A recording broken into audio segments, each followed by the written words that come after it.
The purpose of meditation is twofold. The main purpose is to get more sensitive to what's going on inside the mind, inside the body, here in the present moment.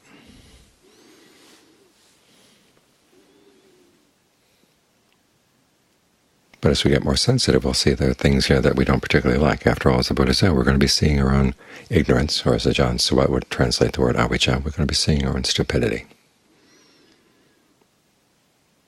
The harmful things we've done, the stupid things we've done, the habits we have that are not in our best interest or in anybody's good interest. So in order to be able to withstand that, not get knocked over by it, the other purpose of the meditation is to give you a sense of solidity, that this is your place.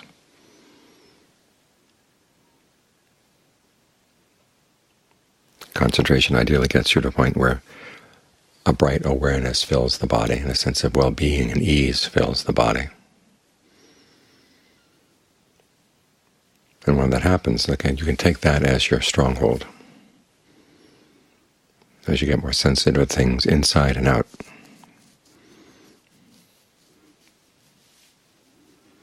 but to get there, sometimes you find that you've got to do a lot of house cleaning, or to use the image of the princess who was lying down on the mattress and she couldn't sleep because there was a pea under the mattress.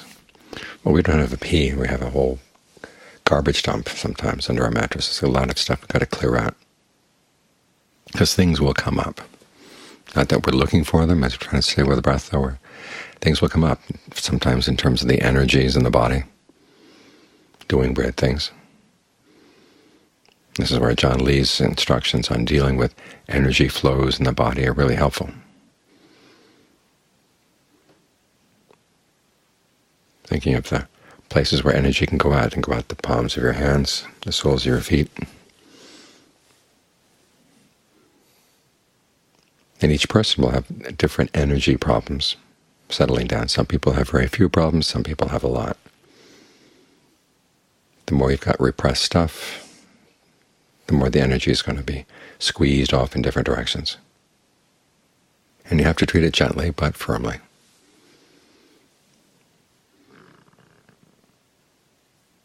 Otherwise there will be parts of the body that just don't respond. You treat them like you treat a wild animal. You focus directly on them, they get scared and they seize up even more. So you have to treat them indirectly.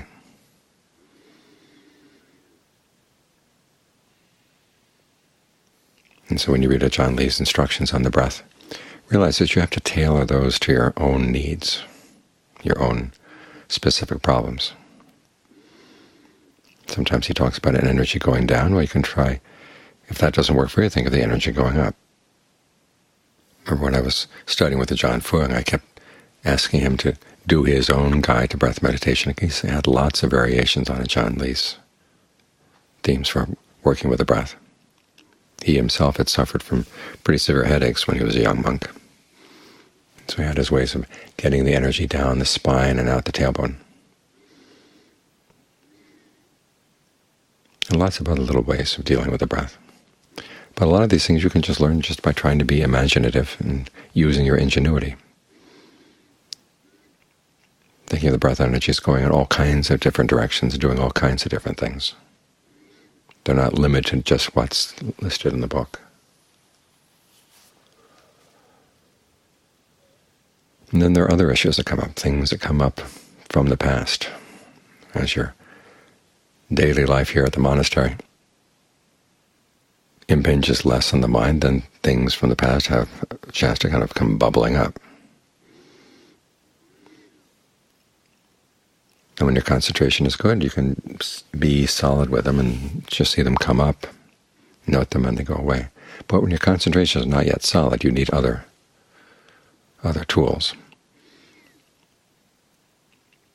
This is why the Buddha didn't teach just a technique for meditation. He taught ways to think about action, taught ways to think about your life in general. The teaching on karma is very helpful here.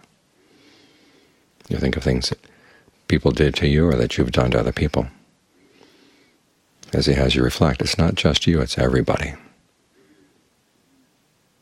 And it's gone on for a long, long time. And this doesn't mean you simply accept what happens and don't try to fix the situation, or that karma somehow justifies the bad things that people experience.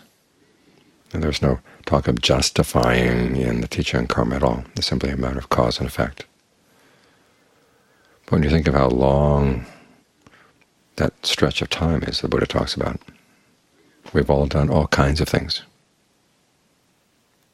And this helps take a lot of the sting out of things that were done to you. In the sense, it's not just you. Everybody has gone through this. That reflection that we often have, I'm subject to aging, illness, and death. Subject to separation, I'm the owner of my actions. In the original sutta, it doesn't stop there. The Buddha goes on to say, reflect on the fact that everybody everywhere, man, woman, child, ordained or not, is subject to aging, subject to illness, subject to death. Not just human beings, all kinds of beings. We all have our karma. We all have separation.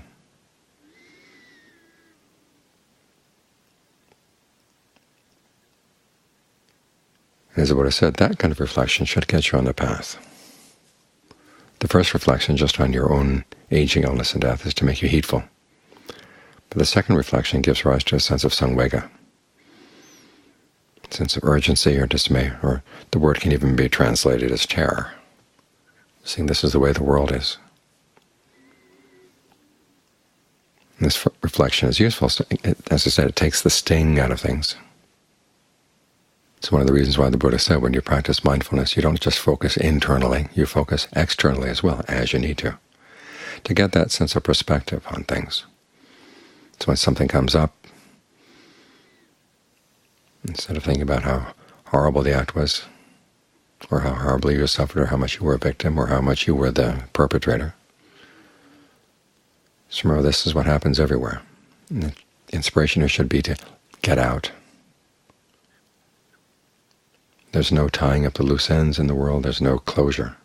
The only closure is when you finally say, I've had enough.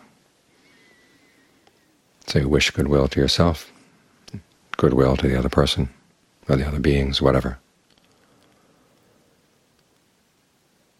And when you can think the issue through from the perspective of karma, it's a lot easier to let it go. I said this doesn't mean that you just sit around and are willingly the victim of all kinds of things. If there are some things that you can set straight, you can. But for the time being, while you're sitting here, this is not the time to mull over those things in a way that just adds more arrows. If you're going to think about it from the point of view of how can you extricate yourself from that particular back and forth. And the best way to start is to have goodwill. This is why when, say, you see some face appear in the meditation, whether you recognize the face or not, just spread goodwill, dedicate the merit of your meditation, and then get back to business. Learn how to think in a way that removes all the Velcro strips from the thoughts that get in the way, because you're trying to establish your foundation here. So when the foundation is established, you can do real work in digging into some of the deeper patterns of how you make yourself suffer and how that suffering spills out. But as for the particular instances that you run into as you're trying to settle down, think about them only to the extent that you need to in order to get past them so you can get back to work.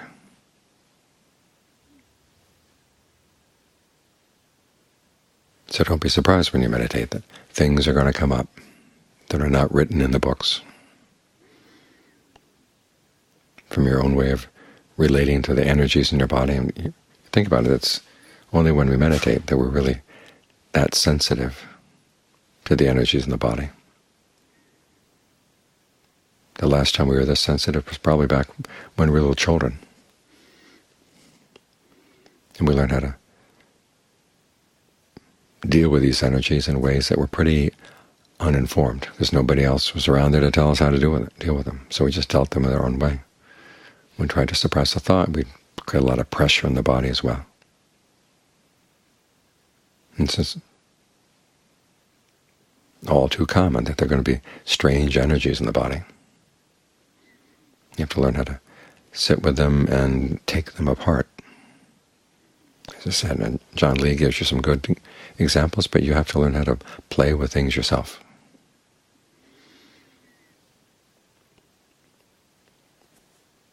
And this is also a good time if something comes up from images of people or events in the past to rethink them from the point of view of karma. The teaching on karma is there to be a healing teaching.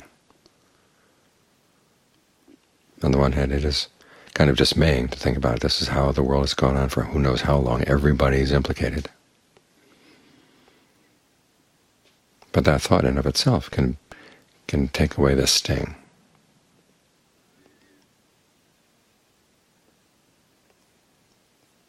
So that you don't have to keep shooting yourself with arrows.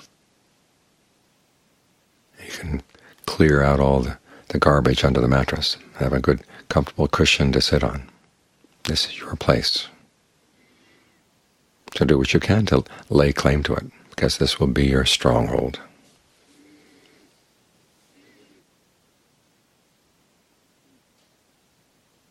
As you keep seeing deeper and deeper into the mind, and getting more and more sensitive. The sensitivity requires that you also have strength. And John Swett would talk about this, and the word for sensitive in Thai can also mean weak or tender. And so I say this is one of the paradoxes of meditation. On the one hand, you want to get the mind so that it's really strong, but at the same time it's really tender. Or the mind is really tough and it's really tender. The two have to go together, so that your sensitivity doesn't bowl you over and the strength just doesn't get too stolid and stifling. But when you get things in the right proportions, they can change the balance of power in the mind.